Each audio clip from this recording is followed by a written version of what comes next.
ننګرهار کې د یو خصوصي پوهنتون کمپیوټر ساينس پوهنځي او شمیر محصلینو لخوا د نوې ټکنالوژۍ او AI پرمټ داسې ابتدایي سیستمونو باندې کار شوی او نندارې ته وړاندې شول چې په اساسي د پوستکي سرطان معلومولو د میسجونو خوندي لیږد رادار ترافیکي اشارو موټرو پارکینګ کثافت دانۍ او یو شمیر نورو برخو باندې کار شوی د پوهنتون یو استاد عرفان الله سباون چې په دغه نندارتون کې د پوستکي سرطان معلومولو سیستم جوړ کړی وایي یعنې موږ ډاکټرانو ته داسې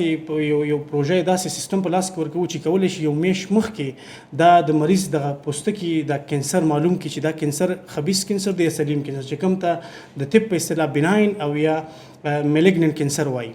استاد سباون زیاتوي که حکومت ورسره همکاري ډیره کړي نو د سږو او سینو سرطانونو معلومولو سیستمونه به هم جوړ کړي. نو که آینده کې ما خپل دولت سپورټ کې دا اوس مې یادونه وکړه چې زه کولی شم چې د سینې په برخه کې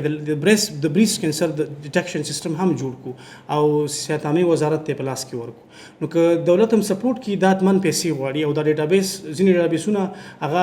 پیسې په پیسو باندې موږ ډیټا راکوي نو چې دولت مې سپورټ کوي دا کې زه کولی شم چې د لنګ کینسر او د بریس کینسر لپاره هم چې دغه یو ماډل مخته راوړم ان شاء الله.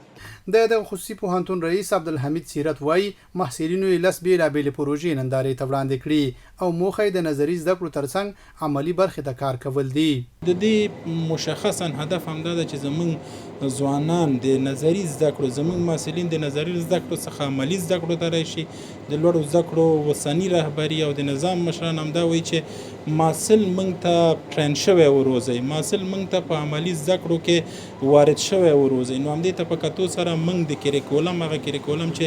د وزارت نه منظوري اخیسته د لومړي سمستر نه د نظري او عملي زده کړو یو ځای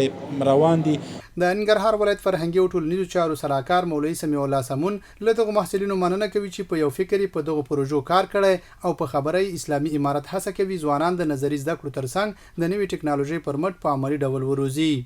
او کوم محصلین او استادانو چې په مختلفو برخو کې پروژې وړاندې کړلې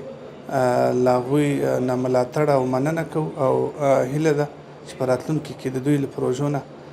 د اسلامي امارت د هغه پالیسیو او هغه د کاري تګلارو په برخه کې کار واخیستل شي او د هر ډول همکارۍ ډاډ ورته ورکوو. په ټوله کې دغه ډول محصلینو ته پاملرنه مهمه ده ترڅو په راتلونکي کې د دوی په فکر پرمختللې پروژې جوړې کړي.